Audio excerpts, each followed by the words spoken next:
तीन बहनों की लालची भाभी। करिश्मा, रेशमा और मनीषा तीन बहनें हैं। उनका एक भाई भी है, मयंक। मयंक अपनी बहनों को बहुत प्यार करता है, लेकिन मयंक की पत्नी सविता इस मामले में मयंक से बिल्कुल ही अलग है। वो अपनी ननदों का जितना बुरा कर सकती है उतना बुरा करती ही रहती है और अपनी ननदों पर हुक्म भी चलाती है। करिश्मा, करिश्मा, तुमने अभी तक नाश्ता नहीं बनाया? तुम्हारे भैया को ऑफिस जाने में देर हो रही है।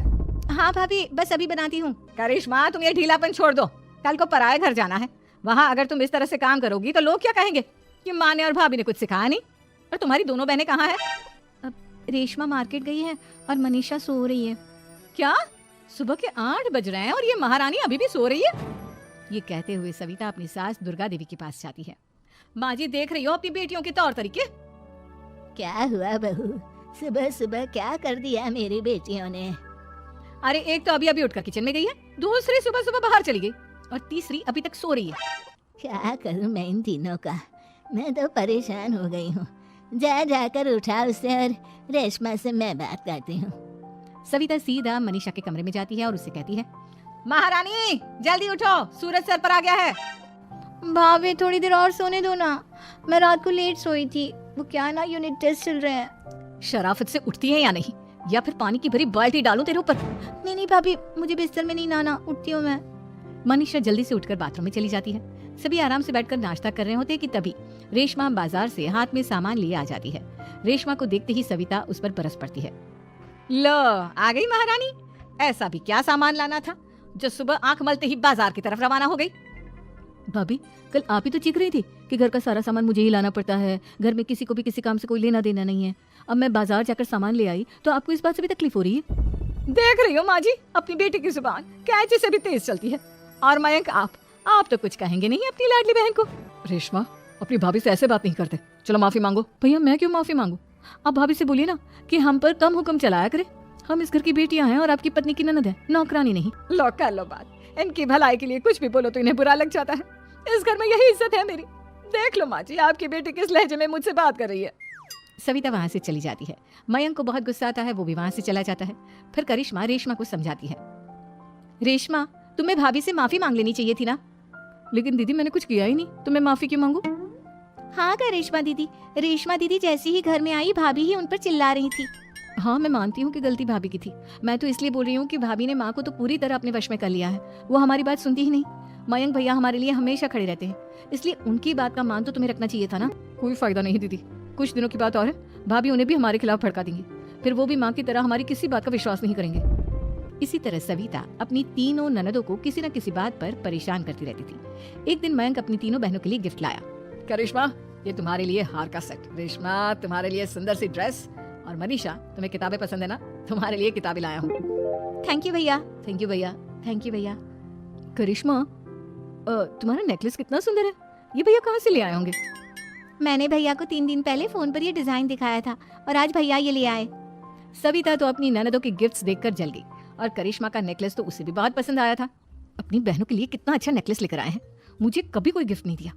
मैं आज ही ये हार चुरा लूंगी। रात में सविता करिश्मा का हार चुरा लेती है और इसी तरह उसे अपनी ननदों की जो भी चीज अच्छी लगती वो उसे मांगती नहीं, बल्कि रात के अंधेरे में चुरा लेती। इसी तरह दिन बीतते गए और सविता ने मयंक के दिल में भी उसकी बहनों के लिए नफरत पैदा कर दी। एक दिन मयंक ने करिश्मा और रेशमा के लिए रिश्ता देखा और ये बात उसने घर में सबको बताई। माँ, करिश्मा और रेशमा के लिए बहुत अच्छा रिश्ता आया है, वो लोग कल इन्हें देखने आ रहे हैं। आप और सविता मिलकर सारी तैयारी कर लेना। ये सुनकर करिश्मा और रेशमा खुश हो जाती हैं, लेकिन सविता सोचती है, अगर इन दोनों बहनों की शादी हो गई तो घर और बाहर का काम कौन करेगा? मनीषा तो 1 नंबर की कामचोर है, उससे तो किसी बात की उम्मीद लगाना ही बेकार है। मुझे इस शादी को रोकना होगा। अगले दिन सभी लड़के वालों के स्वागत की तैयारी करने में लगे होते हैं। तभी मयंक अपनी बहनों से आकर कहता है, तैयार हो गई तुम दोनों? देखो, दोनों लड़के बहुत अच्छे हैं, मैं कोई कसर नहीं छोड़ना चाहता, इसलिए तुम उनके सामने अच्छे से बिहेव करना और अपनी भाभी से लड़ने मत लग जाना। करिश्मा, तुम वो नेकलेस पहन लो ना जो मैं तुम्हारे लिए लाया था। भैया, मैं बहुत देर से वो नेकलेस ढूंढ रही हूँ, लेकिन मुझे मिल ही नहीं रहा। क्या तुमने नेकलेस खो दिया? तुम्हें पता भी है वो कितना महंगा था, तुम कोई काम ढंग से नहीं कर सकती। मयंक गुस्से में वहाँ से चला जाता है। थोड़ी देर बाद लड़के वाले भी आ जाते हैं। वो दोनों बहनों को पसंद कर लेते हैं और रिश्ता पक्का हो जाता है। लेकिन सविता के दिमाग में तो कुछ और ही खिचड़ी पक रही थी। वो पंडित जी के पास करिश्मा की कुंडली लेकर जाती है और उन्हें पैसे देकर करिश्मा की कुंडली बदलवा देती है। जब लड़के वालों के पास करिश्मा की कुंडली जाती है तो वो दुर्गा को फोन करते हैं। बहन जी, हमने करिश्मा की कुंडली अपने पंडित जी को दिखाई थी, आपकी बेटी की कुंडली नहीं बल्कि दोषों का पिटारा है। देखिए, मैं और मेरे पति इन सब बातों में बहुत विश्वास करते हैं, इसलिए हम आपकी बेटी से अपने बेटे की शादी नहीं करा सकते। इस तरह करिश्मा का रिश्ता टूट जाता है और सभी घर वालों को बहुत दुख होता है। अब कविता सोचती है, चलो करिश्मा का तो रिश्ता टूट गया, अब रेशमा का भी रिश्ता तोड़ना है। क्या करूं क्या करूं? अब सविता आवाज बदलकर किसी अननोन नंबर से रेशमा के होने वाले ससुराल में फोन करती है। हेलो, मैं कौन हूँ कौन नहीं ये आपके लिए जानना जरूरी नहीं, बस इतना सुन लो कि रेशमा का 2 साल से किसी के साथ अफेयर चल रहा है। बस रेशमा का रिश्ता तोड़वाने के लिए सविता का इतना कहना काफी था। अब रेशमा का भी रिश्ता टूट गया। मयंक और दुर्गा देवी ने रेशमा को खूब खरी खोटी सुनाई और उससे बार बार उस लड़के के बारे में पूछने लगी। आप दोनों मुझे क्यों परेशान कर रहे हो? अरे कोई लड़का होगा मेरी लाइफ में तो मैं बताऊंगी ना, जब कोई है ही नहीं तो कहाँ से लाऊं मैं कोई लड़का?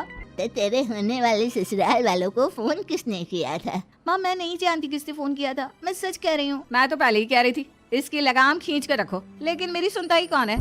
आप चुप रहिए भाभी, ये सब आपका ही किया धरा है।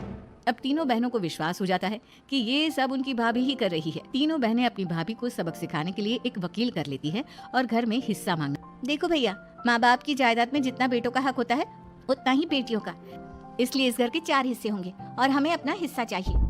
मैंने तुम्हारे लिए क्या क्या नहीं किया और तुम इस घर में हिस्सा मांग रही हो?